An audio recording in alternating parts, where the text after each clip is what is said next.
Well, good afternoon and welcome to the June 6, 2024 budget workshop for the Clarksville City Council. Our first and only discussion item today is to get a presentation overview of the 2025 fiscal year budget by our Chief Financial Officer, Lori Matta. She will give us, as usual, expert analysis, talking about trends and other items that went into the budget numbers that you have seen through your standing committees and individually. So we'll call on Ms. Matta to come forward and give us her overview. Please allow her to finish her presentation, and then we'll open the floor for questions. Ms. Matta. Thank you. Okay.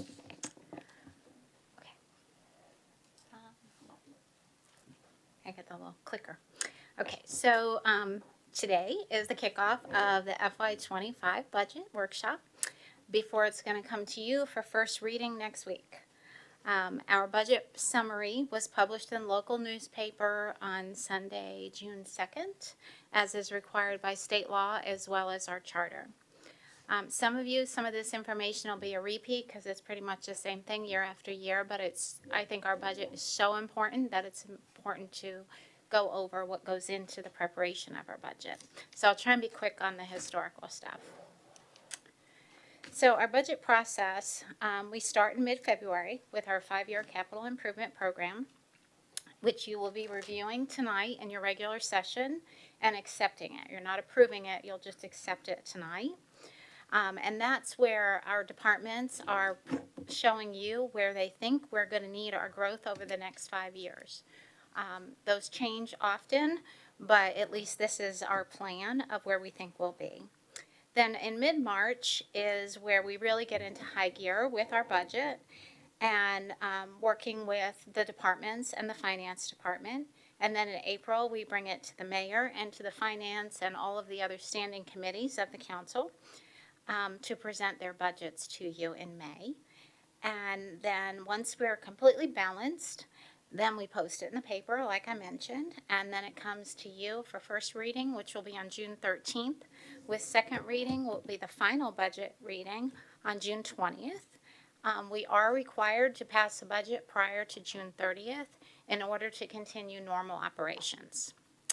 Our budget is comprised of 14 different governmental funds, 7 enterprise funds, and 4 internal service funds. The general fund is the main operating account for the primary government, and we have 19 departments within the general fund.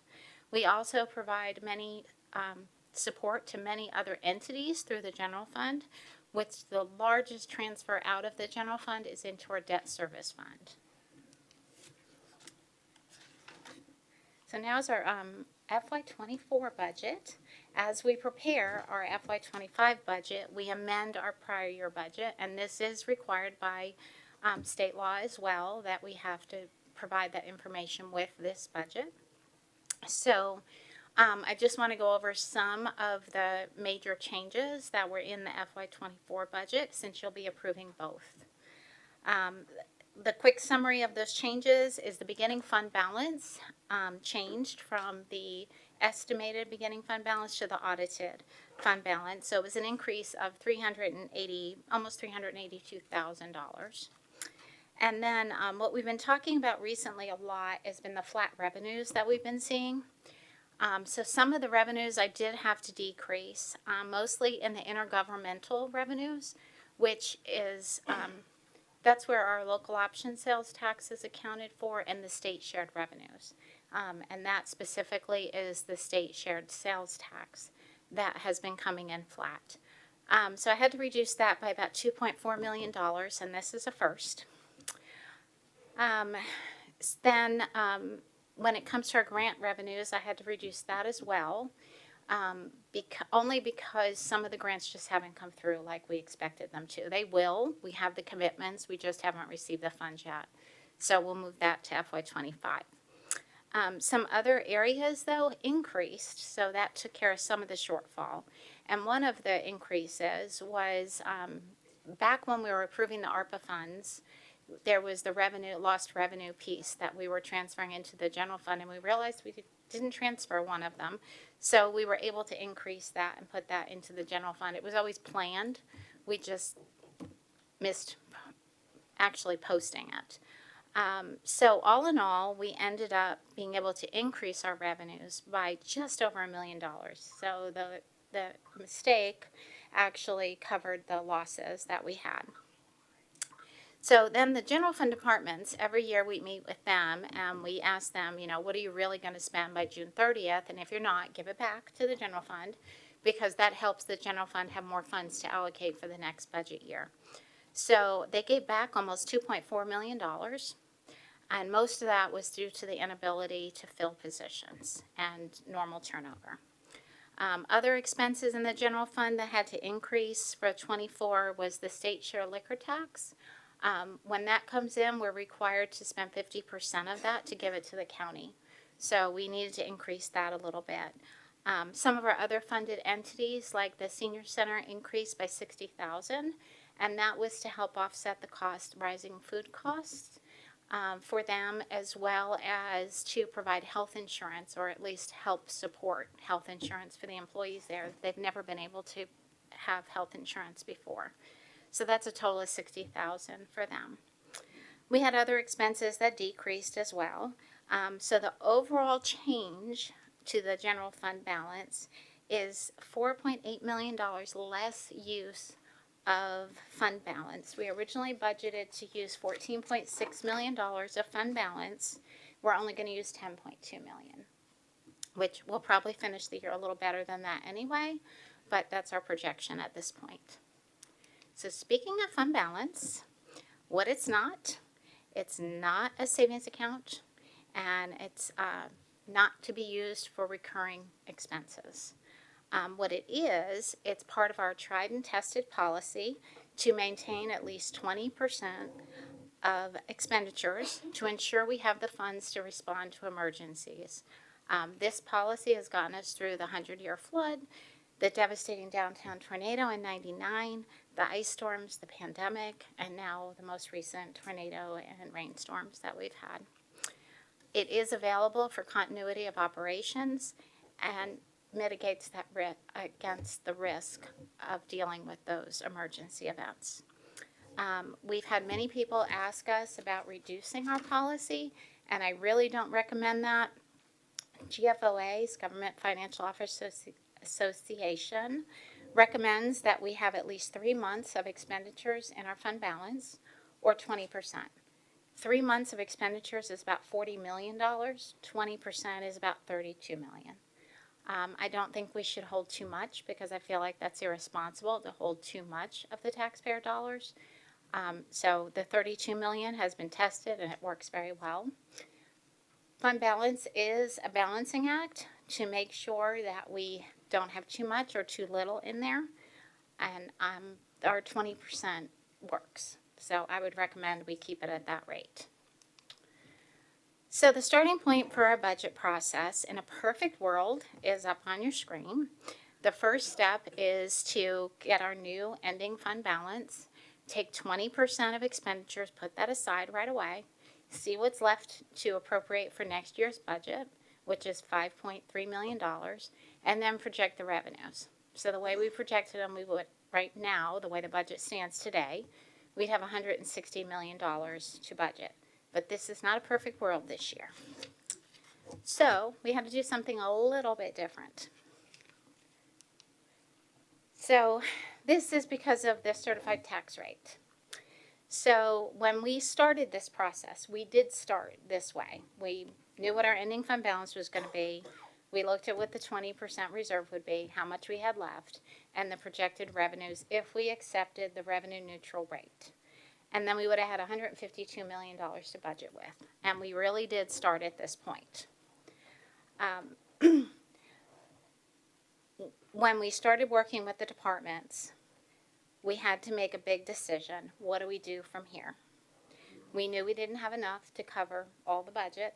So how do we handle things? So it was decided that we needed to focus on our workforce, and because they're the ones who serve our citizens. So it was important for us to keep the 5% general wage increase in the budget, which we'll talk about a little more later. So we went to the departments and we asked them, what can you reduce in your operating expenses, including any new hire requests that will not impact operations? So we went from 43 new hire requests down to 22.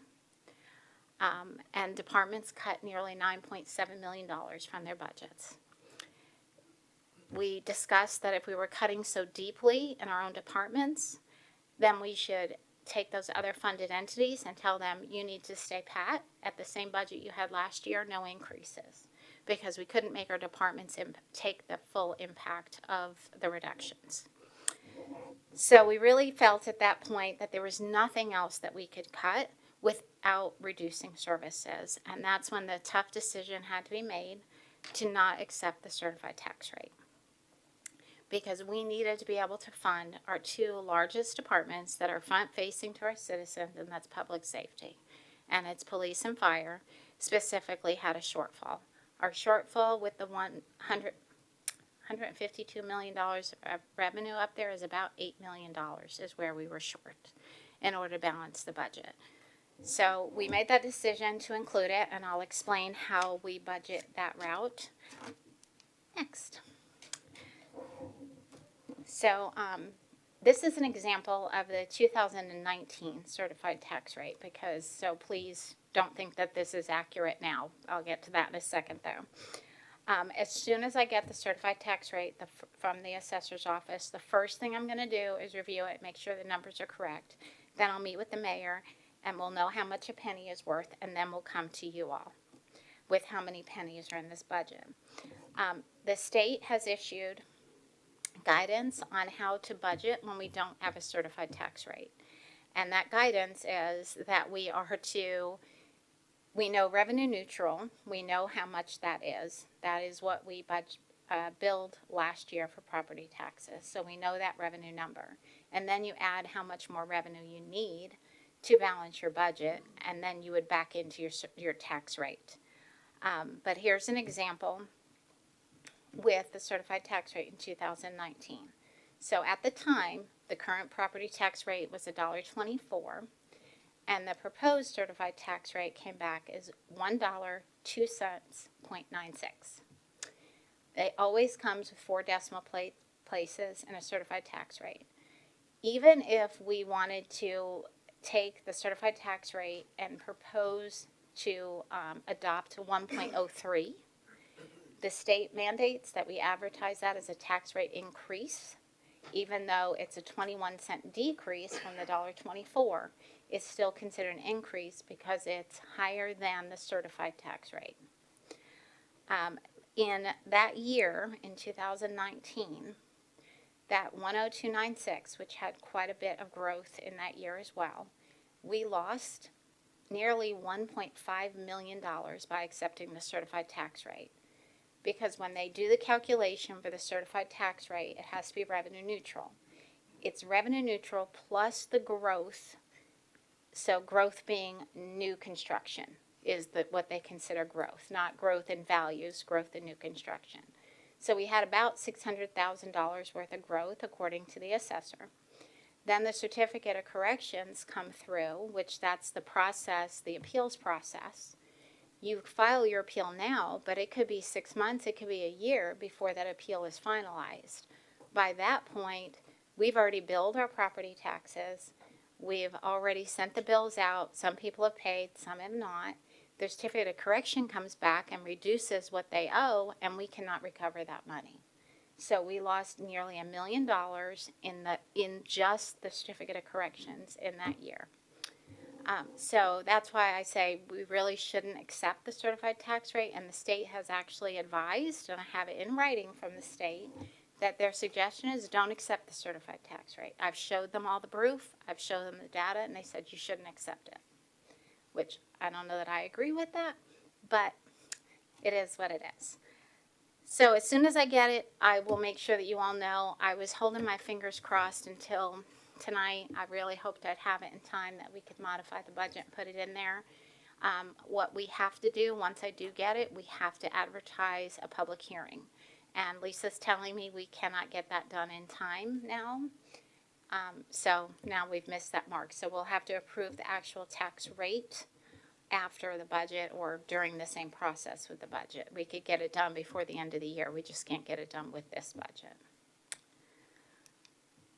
So a little bit about benefits. Last year we had to make some significant changes to our health and pharmacy in order to make our insurance plan sustainable. The changes helped a lot, but we still needed to continue to make some changes in order to continue to provide the services for our families. So we did get some feedback from our employees, and one of the things that they had, quite a few had asked for, is our vision benefit, if that could be upped. In nearly 10 years of being self-insured, we have had the same vision benefit. It's $200 every 2 years to pay towards materials for glasses or contacts. HR did the analysis and determined that it was okay to increase that to $300 every 2 years, and that will go into effect January 1st, 2025. Since we created the self-insurance program, we have been quite successful in controlling the premiums that our employees have to pay. For several years, the city was able to absorb 100% of the cost of insurance without passing on increases to the employees. Last year was the first time since June of 2017 that we had to pass on the increased cost to our employees. Once again, we worked really hard to minimize the impact to the employees, and the plan that was decided on was to increase the city's contribution to the health and pharmacy by 7.5%, which is an extra $82 a month per employee, and increase the employee's contribution of only 5%. And that equates to, depending on the plan that the employee has selected, from employee only up to family coverage, it equates to $7 a month up to $16.40 a month. So for per paycheck, for employee only coverage is $3.50. For a family coverage per paycheck, that's $8.20. For the big picture view of how much insurance costs us, the city pays $1,172 each month for each employee that's on our insurance. And then depending on what plan they have, the employee pays between 10% and 23% of their total health care cost. Because of these increases in the rates, we had set up an open enrollment that is open until June 15th. So if employees feel they need to make a change, they still have an opportunity to do that. So pay and benefits, a little more on that. The city continues to be on what the state calls the TCRS Legacy Plan, which is a defined benefit plan. The city pays the majority of the costs for the employees. Those who are hired prior to July 1st, 2023, the city pays 100% of the cost of retirement. For those hired after July 1st, 2023, they share in the cost, the employees share in the cost of their retirement plan at 5%. Every year, the state does an actuarial evaluation to determine how much money we need to pay into the plan in order to make it healthy enough to pay for the employees through retirement. This year, that increase is 0.07% over all classes of employees. 100% of that increase is absorbed by the city. There's no impact to the employees, because even the ones who share in their retirement plan, theirs still stays at 5%. So there's no impact to the employees on that. Working with the HR director and the mayor, a 5% general wage increase was recommended to be in this budget. So all non-probationary employees and those who have received at least meets expectations on their annual evaluation will receive a maximum of 5% increase, effective June 29th. You're going to think that's really odd that it's effective June 29th, since our budget year begins July 1st. But 40% of our employees, of the entire citywide employees, work alternate work schedules.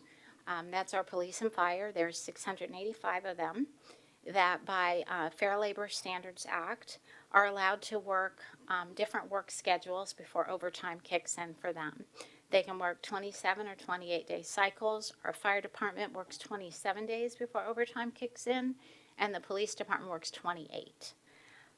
So because of that strange cycle that causes us, if we don't make the effective day of the general wage increase June 29th, the next time we'd have to make it effective is July 27th in order to capture the whole cycle. If we don't capture the whole cycle, the calculation of overtime becomes quite complicated when you have a portion of your work cycle at one pay rate and a portion at another, and then overtime's calculated hybrid. So it makes it much easier if you all would approve June 29th, then they get it timely. Also recommended by our HR director is a 3% increase to the pay tables. Those will be brought to the Finance Committee for approval June 24th. That's post-budget. If it gets approved here, then it will go to the Finance Committee. The table increase is to assist us remaining competitive in the market. With the pay increases that you all have approved and the cost of health care that we have, and I shouldn't say approved, you haven't approved the pay increase yet, sorry. With the cost of health care involved, we created a calculator for the employees. So this is very similar to what the calculator looks like. There's one online, and I'll show you how to get to that as well. But all they have to do is key in their hourly rate, which they can find on their pay stub, and then select from a drop-down box what health plan they have, either family, single, or children, and then it will tell them the gross increase in their pay. So our average city employee makes $27.51 per hour, which is $57,220 a year. And if they had family coverage for biweekly, their insurance coverage would go up $8.20, but their pay would increase $110.04. So that makes a gross increase still to the employee of $101.84. Likewise, the other example here is our lowest paid employee at the city makes $15.17 an hour, or $31,553 annually. If they have employee-only coverage, their insurance would go up $3.50 a paycheck, but their pay would increase $60.68 for a gross impact of $57.18. So we wanted to make sure that that was clear, because when you talk percentages, people say, well, you're giving me 5%, but you're 5% general wage increase, but you're increasing my insurance by 5%. So I'm getting nothing. This shows the increase that they're getting. So here's our website, and you just go to our main city website page, and then if you go to departments, there's the Finance and Revenue Department on the left-hand side where I've circled. You can see that it says Employee Impact 2025 GWI Calculator, and there's the two fields that IT helped get this set up for us, and they can click on that and it will tell them exactly what the impact will be to them, less any taxes. Taxes are not in the calculator. So significant highlights and changes since we printed your books. I gave you all out a handout because there really haven't been too many changes, but I thought it was important for you to see the citywide budget there. So some of the changes, mostly what we made is to the FY24 budget. We had some unanticipated revenues come in some of our special revenue funds, so we wanted to update those. We also got some, part of the reason we had done the vehicle replacement fund is so that when our vehicles get damaged and then we get insurance reimbursements, that it goes back to replacing those vehicles, and we receive more insurance reimbursements, so we wanted to record those as well. On our OJI fund, self-insurance fund there, we increased the expenses for FY24 because we have a pretty significant claim going on right now, and we just want to be sure we have enough money there to cover that expense. And then the past couple of years, another significant change we had was to community services budget. But over the past couple of years, Kristen Wilcox, my Deputy Finance Director, has been working with Community Development to get their financials in our system to match what HUD says. So with assistance from our new CNCS director, Michelle Austin, and their grants analyst, Brittany Cates, I believe we're there. So when they reduce the revenue on the budget ordinance, it's really to reflect what they actually have available. It was overinflated before, and we couldn't tie out the number. So now we think we're in a really good place. On our COVID funds, the other change, this is the ARPA money, and this is kind of just crazy accounting, but we're using some of the funds to put ballistic glass in over at the police precinct, and in order to award it, we have to be able to issue the PO. So we have to have the money in FY24 to issue the PO, even though the work's not going to happen until 25. So we need to record it in 24. And then later, I'll probably ask y'all to move it over to 25 to roll the funds. So it's just an accounting thing for them. The final budget ordinances, the only changes that'll be from the ones you already received until this one is going to be the capital project for adaptive signal control. And I've given you the Greenway one and the capital projects in your little handout there. The Greenway capital project is 100% grant funded. And then adaptive signal control was originally, it was a 2017 project that was originally mostly grant funded.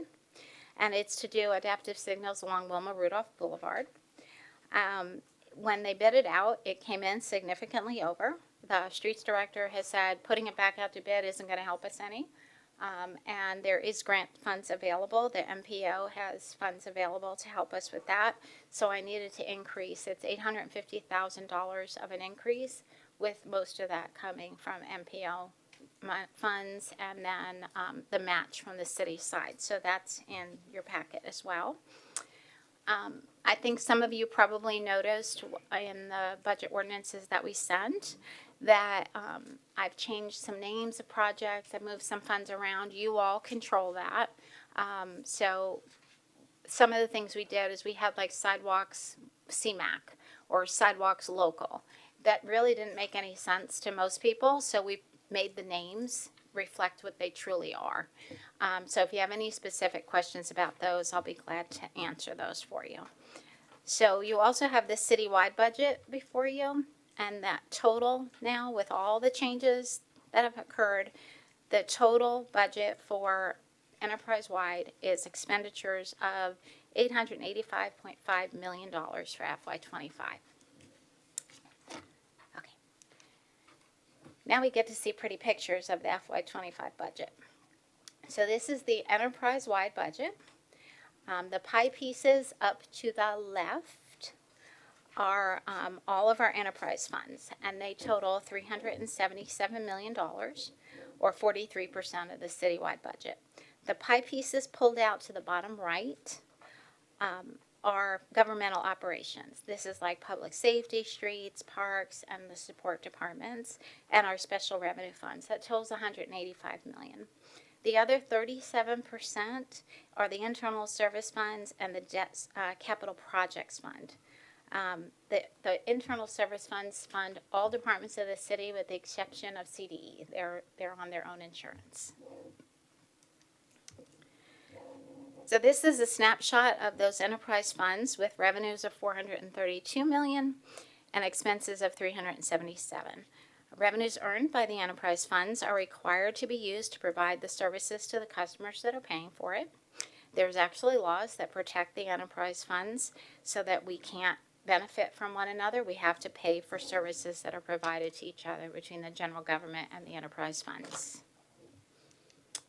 The general fund summary is here with our revenues projected at $155.4 million, with the majority of our revenues coming from taxes. And this is not just property taxes. The total expenditures in the general fund is $160 million, with just over half, $87 million, or 54%, are coming from police and fire, $17 million for the street department, and $56 million for all the other governmental expenditures. And that's all departments as well as the debt service payments and other funded entities. The total budget for the general fund departments is only $138.6 million, and 21.4 million accounts for all the other funded entities and debt service.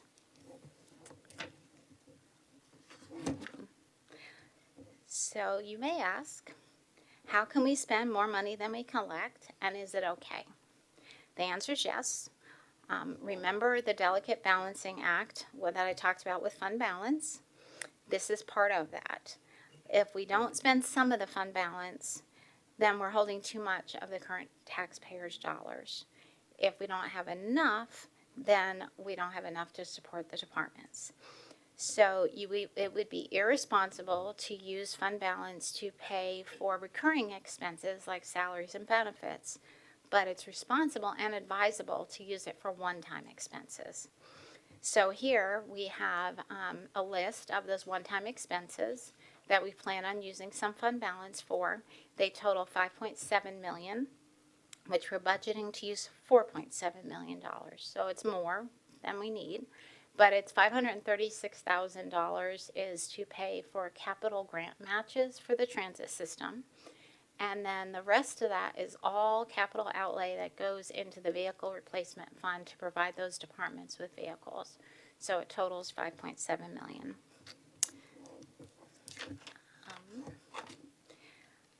A little more about our general fund revenues. As I mentioned before, taxes are the largest source of revenue for the city. It's $97.6 million, and that's made up of property taxes of $54 million. Local option sales tax is another major source, and that's $29.3 million. And then there's other taxes, including like liquor by the drink, business licenses, payment in lieu of taxes, franchise fees, hotel motel, all those come into that category. The intergovernmental revenues are mostly made up of state shared taxes, and that's the portion of the revenue that's based on the census count of the city. So that includes like state sales tax, that the 7%, we get a portion of that. It includes the state street aid funds, gas tax, the TVA replacement tax, liquor taxes, excise taxes, and the like. This year's state shared revenues are projected by MTAS, projects those to be $170.29 per citizen. That totals $29.3 million because our census is still by the state sales tax, or by the state shared revenues, is $166,722. It'll be that number for 10 years. And this is also the area that we record our state grants and federal grants and the intergovernmental revenues. Charges for services is where we account for like court costs, street cuts, cemetery, and then Parks and Rec and the golf course. This is accounted for here. This is also where we account for charges for services to our other departments. So when the city provides services to an enterprise fund, they have to pay us back, and this is where we record those payments.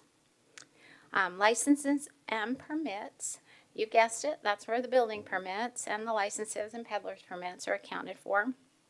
And I'm going to talk a little more about permits, building permits, in another slide. Other financing uses, this is where the payment in lieu of taxes comes from our enterprise funds. Those are mandated by state law.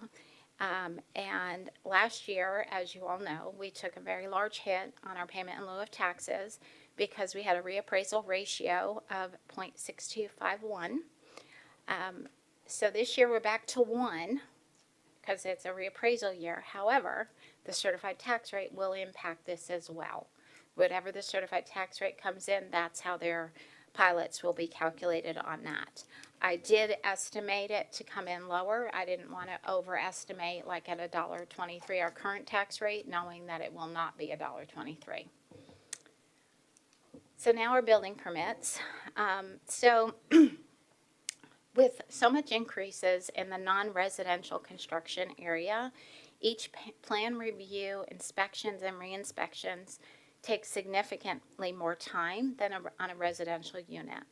So we started reviewing the rate structure and comparing it to other cities, and we realized that the way we were doing it was extremely outdated, and we were nowhere near covering our costs.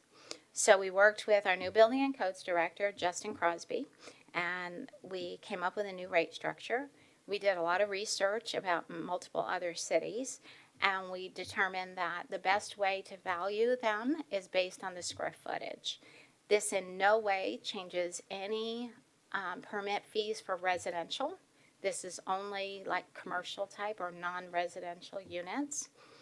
And it will be based on the square footage. So the rate goes up that they pay for the permit based on, as the square footage increases, the rate increases, which is in direct relation to the amount of inspections and the complication of reviewing the plans. So that will go into effect. You're going to have ordinances that are going to go on the same budget council meetings to approve, that will approve modifying city code for these rates as well. And that increased revenue from this change is also included in the budget. We also, when I was working with the Director of Building and Codes, we also realized that there's a lot of other fees in there for permits that were extremely outdated as well, and they were nowhere near covering costs. So we've worked together to come up with near cost recovery on those fees, so you'll see those in the ordinance as well. We'll give you a red line version so you can see what's changing, and then the final version, you'll have both. So pay increases. Even though we've talked about general wage increase, I just thought it was important to show you some of the history.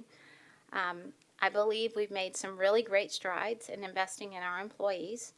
We've been hiring and retaining qualified applicants. And this is a completely different story than I told you last year. Because at this point, I feel like we're really in a good place. Most of our departments are near fully staffed. Last year, I could not have come anywhere near saying that.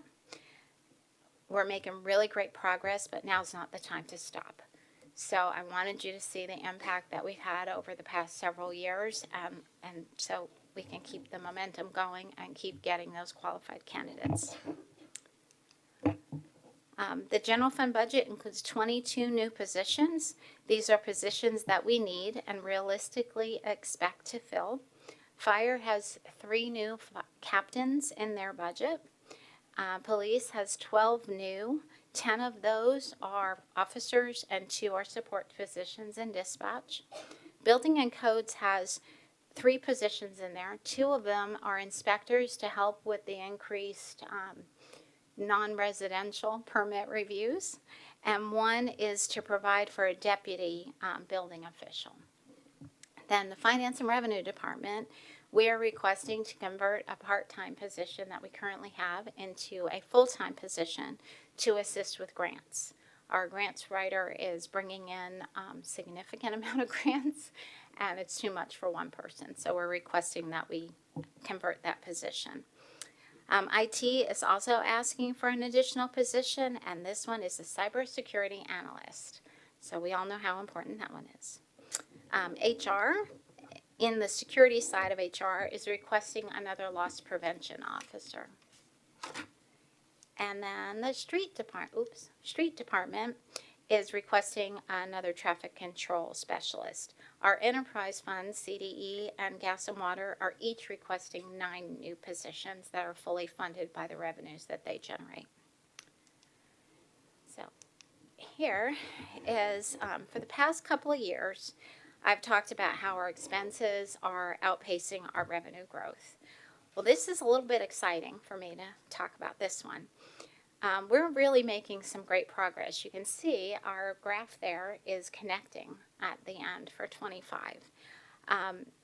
In prior years, we had double-digit expenditure growth. We were at 17.2%, 15.8% in 22 and 23. 24, we barely got under that double digit with 9.8% growth. For FY25, we're at 4.5. So things seem to be leveling out a little bit on that expenditure growth. The reason our revenues are coming more in line, because they're almost matching, they're so close right now. The reason they're coming in line is really because we weren't accepting the certified tax rate, so there's extra money in there, tax money. And then because the building permit increase, that's what's bringing us more into line there. But I thought it was exciting to see that the expenditure growth is slowing. So hopefully that trend will continue. So this is a snapshot of the other governmental funds. The details are in your budget books, and they're individually summarized in the general funds budget ordinance. These are multi-year funds, so some of them you're going to see that there's less revenue than expenditures, and that's because the revenues might have come in previous years and we're spending it in the future year. Now a little bit about our debt. So the general government's debt, total debt, is $115.6 million. The total enterprise debt is $391.1 million.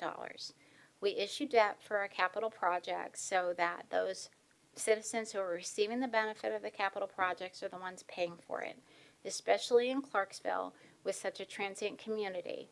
If we stockpiled money to pay for these capital projects, likelihood of the person who's receiving the benefit of the new project doesn't even live here anymore. So this is called generational equity, and that's why we issue debt to pay for it. We've been very successful when we go to market for debt, and we get incredible interest rates. So I know the 115 sounds like a lot, but I wanted to show you a comparison of the other cities. The only two, and this is the total per capita, this is revenue bonds and GO bonds included, is the $3,181 per capita. Knoxville and Murfreesboro are the only two that have less than us, and they do not have the same enterprise funds that we have, which makes a significant difference in the debt. Our per capita for just GO bonds is only $693 for the city of Clarksville. That means every citizen is only contributing $693 for all those incredible assets that we're putting in the ground and the roads that we're building. So our future debt, each year when you approve the budget, you're also approving issuing additional debt, which you're not approving issuing the debt, you're approving the thought of issuing debt. I always have to come back to you and get your permission when I'm ready to issue the debt anyway. I can never do it without your approval. But in this budget, there is another $83 million of potential debt issuance for the capital projects that are before you to approve. We currently have about $220 million that you've previously said for capital projects we could issue debt for. So this would then bring the total that we could eventually issue debt for of over $300 million. And I know that sounds like a lot, but we have worked a lot with a financial advisor because most of this is for a Transportation 2020 Plus plan. And we really feel comfortable that when we are ready to issue the debt, if you see where the graph drops down, we're going to fill in around those drop downs. So $12 million is the top level there, and that the general fund is very comfortable at the current tax that we normally have, the tax rates. $12 million is easily funded by the general fund. So we like to stay right around $12 million for our GO bonds. So we will be able to fill in around that when we need to issue debt. After the budget's approved, whatever we end up with for capital, I'll be bringing to you a resolution to request if we spend money before we issue debt that you'll let me reimburse ourselves with debt at a future date. So that'll be coming. Okay. Now it's thank you for your time. I'm going to send out the budget presentation to all of you shortly so that you have it to review. If there's any questions, I will do my best to answer them. And we also have department heads here to help. Okay, thank you, Ms. Matta. Councilperson Red, you're recognized. Thank you, Mayor. Did you say we had 300 million worth of debt? In the, oops, sorry. And we had incredible interest. Mm-hmm. And these other two places that we had per person, there was only two others, but we get an incredible amount of interest. I'm just curious, where are we borrowing it from, and why aren't they, these other two municipalities, why aren't they getting it from the same place? I thought that all municipalities just borrowed the money from the same place, and then We they do. sold the bonds to the public. We do, and they do too. They borrow funds from the public as well. What think what I was trying to say is the per capita is not that high when you compare us to others. We all get great rates depending on it's kind of like a credit rating, right? So if if you go to buy a mortgage, buy a house, and you need to get a mortgage, depending on your credit rating, that determines what interest rate you get. It's the same way with bonds. When we go to market, our financials come into play. Our history with our fund balance comes into play, our rates that we charge. One of the biggest things that we have to our benefit in the state of Tennessee is that we have no legal limit for what our property tax rate will be. And not that we would go crazy increasing our property tax rate, but that looks favorable to the bond people who want to buy our bonds because they know that we're not limited to what rate we can raise in order to pay our debt. What is the interest rate mostly that we pay They're now? all different. Every one of our debt issuances What's is the different. highest one? The highest one I think we have for Go Bonds right now is about 4%, but we Are actually these locked in for a certain period of time, or? yes, but we're earning 5% on those. So we actually issued it at a very large premium. So even though we received like $50 million, we only had to pay back $42 million.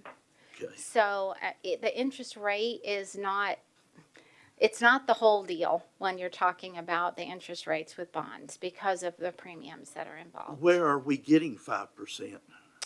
Well, this is through the TMBF and the LGIP. So we're borrowing it, and then while it's being held until we actually use it. Right, it's in the LGIP account, which is Local Government Investment Pool. Okay. And we do have to worry about arbitrage because if we earn more than we're paying, then we have to pay federal government. But we have other ways to deal with that, and we are dealing with that, so we will be fine. On the rate, currently it's $1.24. $1.23. Sorry, okay.